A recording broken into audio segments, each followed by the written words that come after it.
बिस्मिल्लाहिर्रहमानिर्रहीम। दोस्तों, अल्लाह तबारक व तआला ने हर इंसान के लिए एक हद मुकर्रर कर दी। अगर कोई भी इंसान इन हदों को क्रॉस करेगा तो अल्लाह तबारक व तआला क़यामत के दिन उसे सख्त अज़ाब में मुब्तला करेगा। दोस्तों, दुनिया में ऐसे भी लोग मौजूद हैं जो अल्लाह तबारक व तआला की हदों को क्रॉस करके फख्र महसूस करते हैं, दुनिया को बढ़ा चढ़ा कर पेश करते हैं।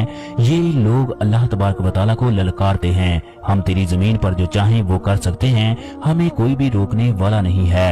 हजूर अकरम सल्लल्लाहु अलैहि वसल्लम ने फरमाया, जुबान और शर्मगाह की जमानत तुम मुझे दे दो, जन्नत की जमानत मैं मोहम्मद तुम्हें देता हूँ। मगर बदकिस्मती से दोनों चीजें मुसलमानों में आम पाई जाती हैं।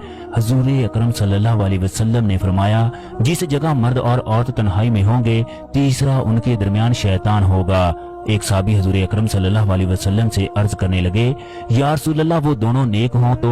आप सल्लल्लाहु अलैहि वसल्लम ने फरमाया, वो चाहे हजरत याह्या हो या ईसा की वालदा मरियम हो, तो तब भी मैं दोनों को अकेला रहने की इजाजत नहीं दूंगा।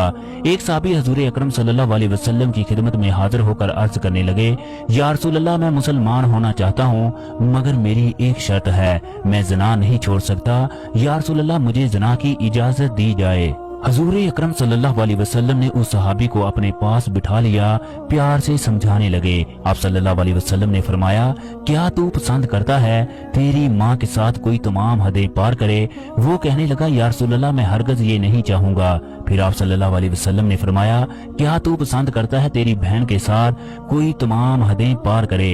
या रसूल अल्लाह, मैं हरगज पसंद नहीं करता। फिर आप सल्लल्लाहु अलैहि वसल्लम ने फरमाया, क्या तू पसंद करेगा तेरी फूफी या तेरी खाला के साथ कोई तमाम हदें पार करे? ये नौजवान अर्ज करने लगा, या रसूल अल्लाह, मैं ये हरगज नहीं होने दूंगा। आप सल्लल्लाहु अलैहि वसल्लम ने फरमाया, जिससे तू तमाम हदें पार करने की बात कर रहा है, क्या वो किसी की माँ, बहन, खाला या फूफी नहीं लगती? दोस्तों, ये दुनिया मकाफाते अमल है। जो हम किसी की बहन बेटी के साथ करेंगे वही कल हमारे दरवाजे पर पहुंच चुका होगा। आज की इस वीडियो में ये भी बताया जाएगा, क्या मुहर्रम में ज़िना हलाल है, क्या मुहर्रम के महीने में ज़िना की इजाजत है। इसके अलावा ये भी बताएंगे कि जब एक औरत हजरत अली रजी अल्लाह तआला अन्हु की खिदमत में हाजिर होकर कहने लगी, आप शेरे खुदा हैं, अल्लाह तबारक व तआला के रसूल ने आपको इल्म का दरवाजा कहा है, आपकी खिदमत में एक सवाल लेकर आई हूँ, आप मुझे इस सवाल का जवाब दीजिए। वो हैरान कर देने वाला सवाल कौन सा था? ये तमाम तफसीलात इस वीडियो में बताई जाएगी, लिहाजा वीडियो को आखिर तक लाजमी देखें। एक औरत हजरत अली रजी अल्लाह तआला अन्हु से आकर अर्ज करने लगी, या अली, मुझे एक सवाल के जवाब का बड़ी शिद्दत से इंतजार है। आप रजी अल्लाह तआला अन्हु ने उससे फरमाया, पूछ, क्या पूछना चाहती है, मैं कोशिश करूंगा तुम्हें इसका जवाब दूं। ये औरत कहने लगी, ए अली, मैं एक आदमी से इंतहा की मोहब्बत करती हूँ, जबकि वो आदमी भी मुझसे इंतहा की मोहब्बत करता है। हमारी ये मोहब्बत इस कदर इंतहा को पहुंच चुकी है, हम एक दूसरे के बगैर जिंदा रहने का सोच भी नहीं सकते। मैं उस आदमी से इसलिए मोहब्बत करती हूँ ताकि मैं अपनी रूह की तस्कीन हासिल कर सकूं। वो आदमी मुझे छूने की कोशिश करता है, वो मेरी तरफ अपना हाथ बढ़ाने की कोशिश करता है, वो मुझसे अपनी ख्वाहिशात का इजहार करता है। ए अली, मैं पूछना चाहती हूँ, अगर वो मुझसे अपनी ख्वाहिशात को पूरा कर ले, वो मुझसे अपनी भूख को मिटा ले, क्या मुझे इस बात की इजाजत है कि मैं अपने आप को उससे बांट लूं, उसकी मुराद पूरी कर दूं, उससे तमाम हदों को अबूर कर लूं? क्या हम दोनों वो कुछ कर सकते हैं जिसकी इस्लाम में इजाजत नहीं है? जब उसने अपना सवाल मुकम्मल कर लिया तो आप रजी अल्लाह तआला अन्हु ने फरमाया, ए औरत, मोहब्बत वो होती है जिसमें एक इंसान दूसरे इंसान की इज्जत करे। मोहब्बत वो होती है जिसमें अल्लाह तबारक व तआला का डर और खौफ शामिल हो। मोहब्बत वो होती है जिसमें अपनी ख्वाहिशात को मारा जाए। मोहब्बत वो होती है जिसमें अल्लाह तबारक व तआला की रजा शामिल हो। मोहब्बत वो होती है जिसमें आखिरत का खौफ शामिल हो।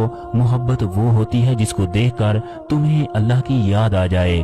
अदब पहला करीना है मोहब्बत के करीनों में। अगर कोई इंसान रूह की बजाय किसी और हिस्से से प्यार करे तो ये मोहब्बत वक्त के साथ कम हो जाती है। जिसमें मोहब्बत का दूर दूर तक कोई नामो निशान नहीं है, हजरत अली रजी अल्लाह तआला अन्हु ने उससे फरमाया, अगर तुम्हें लगता है कि ये मोहब्बत है तो तुम गलत हो। हजरत अली रजी अल्लाह तआला अन्हु फरमाने लगे, एक दफा हुजूर अकरम सल्लल्लाहु अलैहि वसल्लम ने एक सहाबी को किसी काम की गरज से बाहर भेजा। वो रास्ते से गुजर रहा था कि उसने किसी दरवाजे से झांक कर देखा तो अंदर कोई सहाबिया गुस्ल कर रही थी। अब ये नौजवान अपने इस अमल की वजह से बहुत परेशान था। ये नौजवान हजूर अकरम सल्लल्लाहु अलैहि वसल्लम से डरते हुए पहाड़ों की तरफ निकल गया। کہ اگر حضور اکرم صلی اللہ علیہ وسلم کو میرے اس عمل کی اطلاع بذریعہ وہی پہنچ گئی تو میرے لیے پتہ نہیں کون سا حکم جاری ہوگا۔ اس صحابی کو پہاڑوں میں رہتے ہوئے 40 دن گزر گئے۔ ایک دن جبرائیل علیہ السلام حضور اکرم صلی اللہ علیہ وسلم کی خدمت میں حاضر ہوئے اور کہنے لگے، یا رسول اللہ، آپ کا رب آپ کو سلام کہتا ہے۔ اللہ تبارک و تعالیٰ فرماتا ہے، آپ کا ایک صحابی آپ سے چھپ کر مجھ سے پناہ کی درخواست کر رہا ہے۔ حضور اکرم صلی اللہ علیہ وسلم نے حضرت سلیمان فارسی اور حضرت عمر کو اس صحابی کو تلاش کرنے کے لیے بھیجا۔ یہ اس صحابی کو تلاش کرتے کرتے اسی پہاڑ پر پہنچ گئے۔ ان دونوں کی ملاقات ایک چرواہے سے ہوئی۔ یہ صحابی سے پوچھنے لگے، اس نے بتایا کہ اس پہاڑ پر وہ نوجوان ہے، آدھی رات کو وہ پہاڑ کی چوٹی پر صدا لگاتا ہے، کاش تو میری روح کو قبض کر لے۔ جب یہ صحابی آدھی رات کو پہاڑ کے دامن سے باہر نکلا تو حضرت عمر رضی اللہ تعالی عنہ اور سلیمان فارسی رضی اللہ تعالی عنہ نے اسے پکڑ لیا۔ چنانچہ یہ پکڑ کر حضور اکرم صلی اللہ علیہ وسلم کی خدمت اقدس میں لے آئے۔ اس وقت حضور اکرم صلی اللہ علیہ وسلم نماز پڑھ رہے تھے۔ جب اس صحابی نے تلاوت سنی تو وہ بے ہوش ہو گئے۔ نماز کے بعد حضور اکرم صلی اللہ علیہ وسلم نے جب اس صحابی کو ہلایا تو یہ ہوش میں آ گئے۔ آپ نے اس صحابی سے پوچھا، تو کس وجہ سے غائب تھا؟ یہ صحابی عرض کرنے لگا، یا رسول اللہ، میرے گناہ کی وجہ سے۔ آپ نے اپنے اس صحابی کو تسلی دی اور گھر جانے کا حکم دیا۔ اس کے بعد یہ نوجوان 8 روز تک بیمار رہا۔ ایک دن حضور اکرم صلی اللہ علیہ وسلم اس صحابی کی عیادت کے لیے اس کے گھر گئے۔ اس صحابی نے حضور اکرم صلی اللہ علیہ وسلم کی گود میں سر رکھا اور اس دنیا سے رخصت ہو گیا۔ اس کے جنازے پر حضور اکرم صلی اللہ علیہ وسلم احتیاط سے پاؤں رکھ رہے تھے۔